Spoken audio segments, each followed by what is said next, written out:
Ребята, всем привет! С места в карьер. Давно обещала вам уже обзор этих прекрасных пылесосов, двух. Один Thomas Twilhelper, это моющий пылесос, очень мощный, прекрасный, который у меня уже 1,5 года. И робот-пылесос. Ни в коем случае не сравниваю, это вообще несопоставимые категории, это разные абсолютно пылесосы.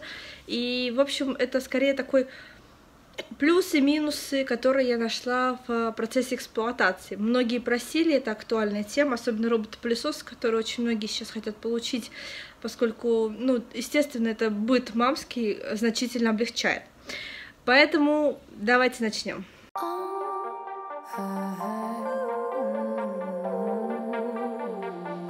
И для начала, ребята, что-то какой-то вообще дичь происходит с YouTube. Сегодня в трендах все видео испаноязычные.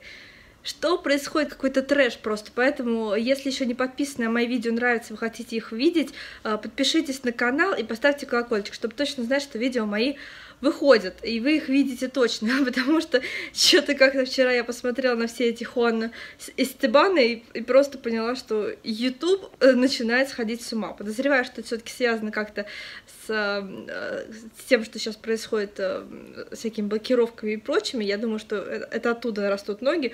Но в любом случае нам-то как-то надо с вами жить и продолжать общаться, а не через месяц вы увидите мои видео, поэтому, да, хотелось бы оставаться с вами на связи. Ну и чтобы уж совсем быть на связи, то, конечно же, Инстаграм, там я регулярно свечусь и что-то полезное вам рассказываю. Ну что, начнем, наверное, про робот-пылесос. Называется он Clever and Clean, серия Diamond, ну, он такой, знаете, весь черненький, наверное, как черный бриллиант, не знаю. Что, кстати, примечательно, оказалось, что далеко не у всех роботов-пылесосов в наличии есть вот эта вот станция, зарядная база, да. Я думала, что это абсолютно базовая и не поддающаяся сомнению комплектация, то есть это должно быть, но оказалось, что нет. Я, как вы знаете, всегда очень глубоко роюсь, когда что-то ищу, особенно что касается техники, поэтому мой выбор не случайен. Выбирала я между двумя позициями, вот этот вот и Panda Pet Z500, Pet Z500, по-моему, или Z600. Короче, я вам оставлю внизу ссылку и на тот, и на этот. На мой взгляд, они оба мне подошли бы. На них и на тот, и на другой есть очень хорошие отзывы от реальных моих знакомых, у кого они есть дома.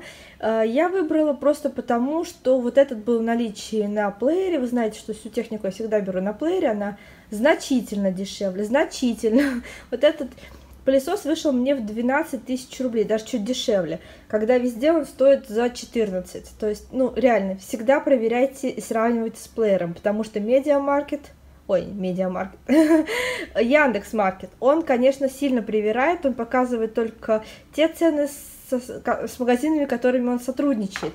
С плеером у него какие-то сложные отношения, не всегда он показывает плеер, далеко не всегда. Наверное, им это не очень выгодно. В общем, я буду советовать вам этот робот-пылесос, потому что он достаточно мощный. У него есть вот тут вот боковая щеточка. Видите, какой он пыльный? Жуть какая-то, хотя я его мыла только недавно. Эта щеточка хорошо все забирает, засасывает мощно, молодец. Он прям по поводу того, чем засасывает. Вот, видите, у него вот эта щеточка ворсовая, она собирает все эти, ну, типа волосы наматывает на себя, все такое. А вот это вот для грубого мусора, собирает его. Отсек, вот этот тут фильтр, там еще есть отсек для мусора. В принципе, при условии, что я его где-то запускаю каждый день, ну или через день, если там дома сейчас не бываем, когда погода хорошая, я его через день запускала на всю квартиру и, в принципе, раз в неделю вытряхала его. Вот как-то, ну, нормально, мне кажется, нормально. Наверное, у кого есть животные, ну, другой должен ритм быть. По поводу уборки, потом включу его, чтобы вы послушали шум, он очень тихий, кстати, ну, если сравнивать с обычными пылесосами, которые с мешком. Я уже не говорю про Томас, который вообще супер мощнющий, поэтому он вообще ревет.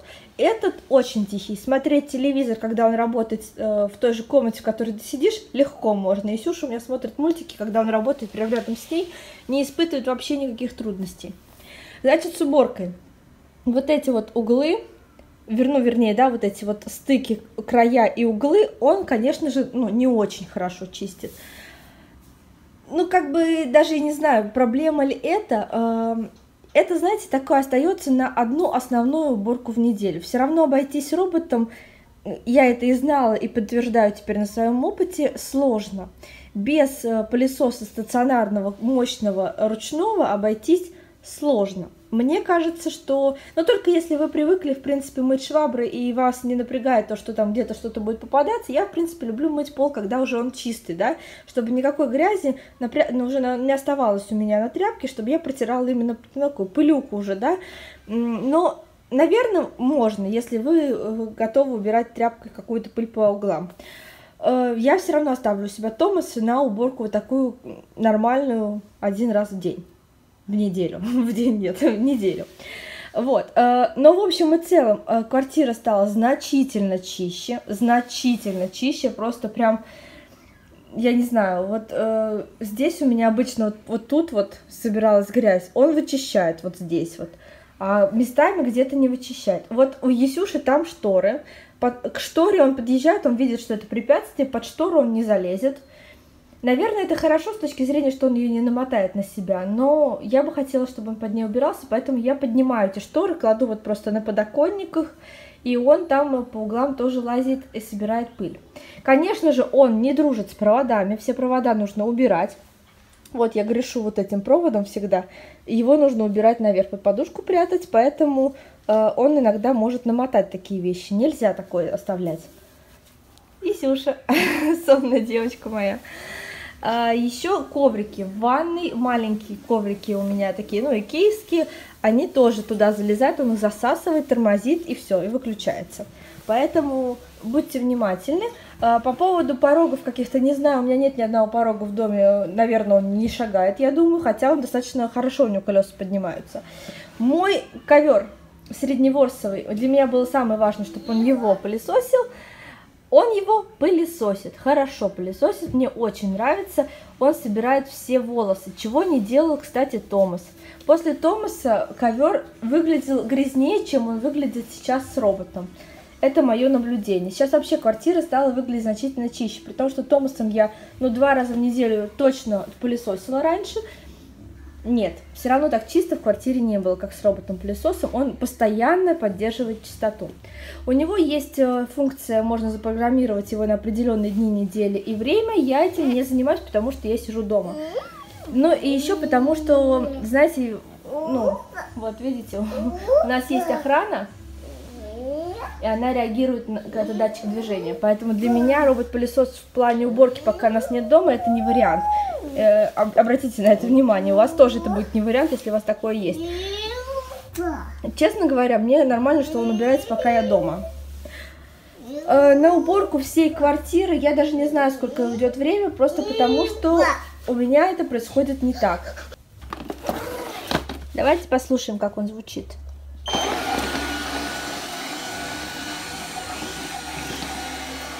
Говорила я про шнур, а сама не брала. Шнур надо прятать. Все, поехал. Ой, он не зарядился, увы. Поэтому я вам особо не покажу. Ну, в общем, вы поняли, что он достаточно тихо работает. Молодец он в этом плане. Никому жить не мешает.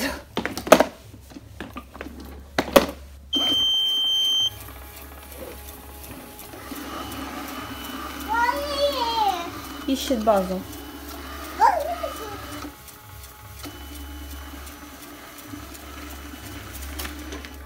Ищет базу на расстоянии только 2 или 3. Ура! Гена спит? Спит. Да. По-моему, на расстоянии 2 или 3 метров он ищет базу, поэтому там из другого конца квартиры он не приедет сюда на базу вам сам. Поэтому, да, я его вообще руками приношу и ставлю сюда заряжаться. Значит, по поводу уборки. Я ставлю его вот в этой комнате, закрываю дверь обязательно, потом также в той комнате, а потом все остальное пространство. Почему? Потому что это все-таки бюджетный сегмент, это нужно понимать, что он бюджетный. у него не составляется, как я понимаю, никакая карта уборки, то есть он не знает, где он уже проехал, а где не проехал. Поэтому он может уехать из комнаты и больше в нее не вернуться, застопориться на каком-то одном участке, и там будет драить до потери пульса. В основном это детская комната, он там просто постоянно кружит, кружит и кружит, и оттуда не уезжает. Поэтому, конечно, я вижу вариант именно покомнатно убираться. Мне кажется, что так лучше гораздо. Зарядка. Честно говоря, не знаю, сколько заряжается, но долго. Наверное, ну, полдня он будет заряжаться, чтобы потом убрать всю квартиру. Но это не проблема, ведь вы убрались, и вам все равно, сколько он потом будет заряжаться. Вы же не будете убираться 3 раза в день. И последний момент – это точечная уборка. Если вы знаете, что ребенок что-то просыпал, допустим, Исюша у меня песок вывалила на кухне, и вы хотите, чтобы он точечно убрал, нужно ставить ограждение по периметру, чтобы он убирался только на этом кусочке. Потому что иначе, конечно, он не понимает, что именно тут грязно, и нужно здесь именно убраться. Ему все равно, он будет уезжать просто, и все. В этом плане, ну, я думаю, что нужно прям совсем такой маленький кусочек ставить, там, ему место оставлять, и все. Здесь у него есть функция, ладно, здесь не видно, вот тут есть функция спот. Он убирает только 1 квадратный метр, но убирает он в течение минуты, за эту минуту он у меня не успевает убрать. Дуть будешь ты? Он у меня не успевает убрать весь песок, который Исюша вывалил, поэтому для меня лучше именно автофункция. Красотка Даша. Наши пузыри, вечная проблема. В общем, да, для меня лучше поставить его на авторежим, и пока он не уберет, я его не выключу. Итак, теперь о Thomas Twin Helper с аквафильтром. Это моющий пылесос, очень мощный, очень крутой. У меня он уже 1,5 года, и у меня есть видео на канале, в каком-то влоге я рассказывала о том, какой он замечательный, какие у него есть функции. Внизу я оставлю ссылку на это видео. Сейчас я уже повторяться не буду. Сегодня будет только по, ну не знаю, это только о минусах получится, потому что, ну, не зря я купила другой пылесос. У меня, естественно, есть претензии к этому. Вот так вот он выглядит. Thomas Twin Helper. Вот он. Они вот разных цветов есть, и, честно говоря, у них разница только в насадках, поэтому, когда будете выбирать, смотрите именно насадки. Я очень долго не могла понять, в чем же разница. Он большой, на самом деле вот так вот непонятно, но если рядом поставить другой какой-то любой пылесос обычный с мешком, то он будет, ну, в 2 раза, может быть даже больше, чем в 2 раза, он будет больше. Он действительно большой, огромный пылесос. Он очень мощный. Если рядом поставить, ну, щетку вести, где-то на расстоянии 5-7 сантиметров будет лежать какая-то пылинка, он ее всосет. То есть это прям заметно и видно. Он действительно очень мощный. От этого он, конечно, сильно гудит, он громче, чем обычные пылесосы, но это нормально для пылесосов именно этой категории. Минусов я выделяю 2. Во-первых, это моющий пылесос. Функции моющего пылесоса в нем, мне кажется, вообще практически никто не пользуется, хотя покупают именно из-за нее. Потому что, по сути, ты просто вот... Меняется здесь другая насадка, получается, ты разбрызгиваешь воду, а потом собираешь воду. Все, на этом мытье заканчивается. Никаких щеток, ничего здесь нет, это не мытье. Полов это, ну, такое, сбрызнуть водой и собрать воду. Это не мытье. Я предпочитаю мыть все-таки руками, и я всего, ну, 2, может, 3 раза мыла пылесосом вот этим пол. Поняла, что это абсолютная белиберда, и мне это не нужно. Ну да, в спальнях, да, наверное, можно так протереть пол, чисто номинально, но сначала 2 комнаты обработать им, а потом все равно наливать ведро и мыть вот этот пол, ну, знаете, я себя люблю больше. Второй минус – это, естественно, мытье этого пылесоса. Мытье пылесоса, оно заключается в основном вот здесь. Это вот такое вот большое ведро, которое, тут, кстати, тоже все грязное, потому что летит вода. И вот тут, видите, тут капли все это брызгает, и поэтому все это нужно мыть. Вот тут все нужно мыть, вытаскивать, все промывать, все фильтры нужно промывать. И сам шланг, вот тут вот все тоже нужно промывать, потому что все это такое вот сразу грязное. В этом плане я понимаю сейчас, что пылесосы с мешком намного, ну, чище, что ли, понимаете? Просто ты убрал всю квартиру, а потом засрал всю свою ванную, пытаясь помыть этот пылесос. И потом нужно заново убираться в ванной, когда ты вот это все убираешь. Это занимает, ну, минут 20-30, то есть это каждый день ты убираться не захочешь этим пылесосом, потому что ты просто влом становится мыть пылесос потом. Эти минусы я читала еще и до покупки этого пылесоса, мне казалось, ну что я, не помою пылесос, что ли, что ж, я вообще, что ли, ленивая? Нет, я не ленивая. Но это задалбивает настолько, что ты через вот год, как я через год, просто сдаешься и понимаешь, что ты уже не хочешь пылесосить, тебе уже начинается забивать на эту грязь начинаешь, потому что собирать пылесос и чистить потом его ты уже не хочешь. Просто это очень много сил и времени ты на это тратишь. Ой, короче, даже с обычным пылесосом с мешком ты будешь тратить гораздо меньше времени на уборку, чем с ним. Я уж не говорю про робот-пылесос. Но, опять же, я этот пылесос хотела продавать, сейчас я его не продаю, решила оставить дома, потому что все-таки робот не справляется на 100%, и точечную уборку роботом делать неудобно, вот этим удобнее. Ну, не знаю, особенно сейчас мы все-таки в стадии каких-то ремонтов находимся, поэтому муж что-то сверлит, я подставляю пылесос, чтобы сразу собрать это. Ну, знаете, такие какие-то бытовые вещи, когда пылесос реально этот нужен. Продавать этот, покупать с мешком, выход, наверное, но этот никто не берет. Мне кажется, сейчас так много уже отзывов не очень лицеприятных про эти пылесосы, что их никто и не берет. Но при этом нареканий по работе никаких нет. Он реально отличный, мощнющий, просто супер пылесос. Если бы не его вот этот вот пунктик с мытьем его. Ну, это ужас, короче, не знаю. У родителей сейчас хороший пылесос просто с мешком. Выкинул мешок одноразовый и забыл, вставил новый, и все, продолжаешь пылесосить. Тут это идеальный сейчас вариант, мне кажется. А все эти аквафильтры... Кстати говоря, запах идет из него очень сильный. Вот отсюда выходит воздух.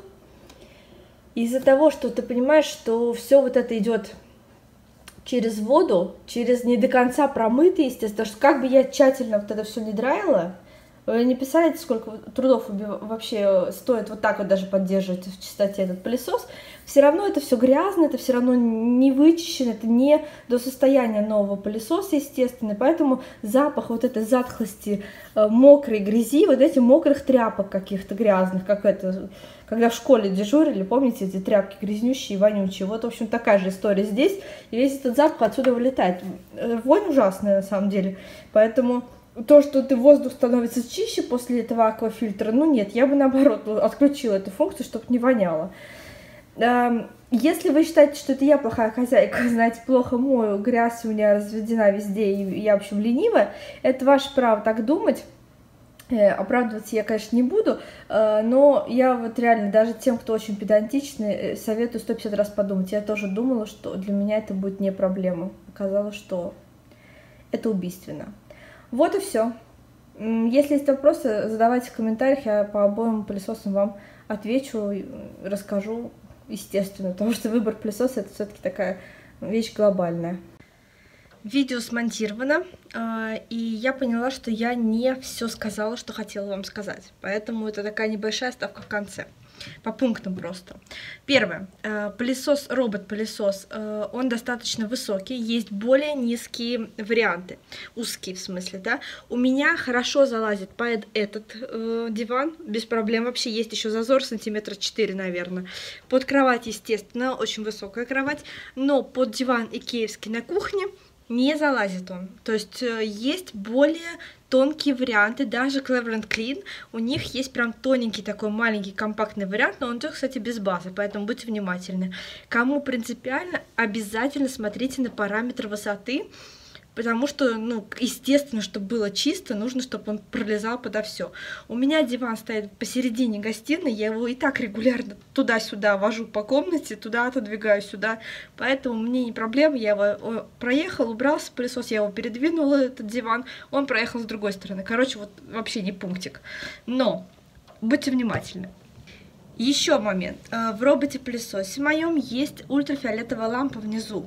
То есть там такой свет, ну, он достаточно, не знаю, прям там такой радиус света сантиметров 5, наверное. Чего он там реально убивает, я не знаю. Есть он, и слава богу, я не против. Если он там действительно какое-то антибактериальное действие происходит у меня в квартире, я не против. Слава богу, что оно есть, вам тоже об этом рассказываю. Если вам это принципиально, то посмотрите по этому фильтру тоже пылесосы, чтобы это было. По поводу очистки робота-пылесоса, поскольку уж вопрос чистоты пылесосов мы подняли в этом видео, то пылесос этот чистить довольно легко. У него как-то все очень просто. 2 кнопками все отсоединяется, все вытаскивается и чистится. В наборе есть такая щеточка, которая, собственно, для сухой очистки его и происходит. Да? То есть все щеточкой почистил, и все хорошо.